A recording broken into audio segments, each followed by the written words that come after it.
Hi friends, welcome to my channel. இன்றைக்கி நம்ம சேனலில் கற்பூரவள்ளி இலையை வச்சு தான் ஒரு பச்சி ரெசிபி பார்க்க போகிறோம். அதுக்கு முன்னாடி நம்ம சேனலை முதல்ல பார்க்குறவங்க சப்ஸ்கிரைப் பண்ணிக்கோங்க. வாங்க வீடியோக்குள்ளே போகலாம். இதுக்கு நான் 100 கிராம் கடலை மாவு எடுத்துருக்கிறேன். இந்த கிளாஸ் 50 கிராம் பிடிக்கும். இந்த கிளாஸுக்கு நான் 2 கிளாஸ் எடுத்துக்கிறேன்.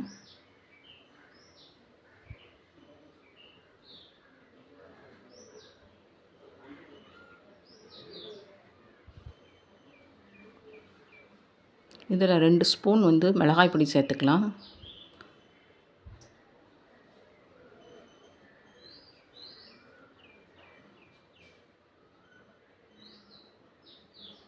அரை ஸ்பூன் மஞ்சள் பொடி சேர்த்துக்கலாம். உப்பு தேவையான அளவு நம்ம சேர்த்துக்கலாம்.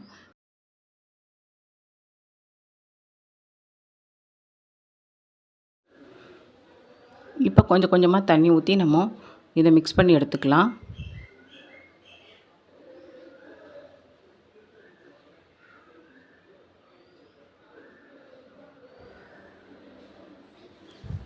நல்லா கட்டி தட்டாமல் நல்லா மிக்ஸ் பண்ணி எடுத்துக்கலாம்.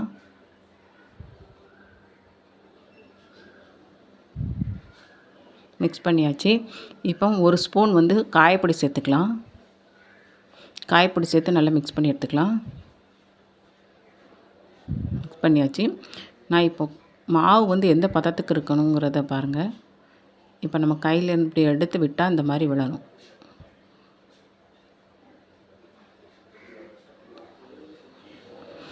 நான் கற்பூரவள்ளி இலையை எடுத்து கழுவி காய வச்சுருக்கிறேன். இலையில ஈரப்பதம் இல்லாமல் தான் பச்சி போட்டு எடுக்கணும். வாங்க இப்போ பச்சி போட்டு எடுக்கலாம். இலையை இந்த மாதிரி மாவில் முக்கி இந்த மாதிரி கீழே பார்க்க திருப்பணுன்னா மாவு வடியாமல் வரும். இந்த மாதிரி எல்லா இலையும் நம்ம முக்கி முக்கி போட்டு எடுக்கலாம். கற்பூரவள்ளி இலை சாப்பிட்றதுனால குழந்தைங்களுக்கு நெஞ்சு சளி பிடிக்காது. பெரியவங்களும் சாப்பிட்லாம். இந்த மாதிரி பஜ்ஜியாக செஞ்சு கொடுக்கறதுனால குழந்தைங்க ஈஸியாக சாப்பிடுவாங்க. இப்போ திருப்பி விட்டுக்கலாம்.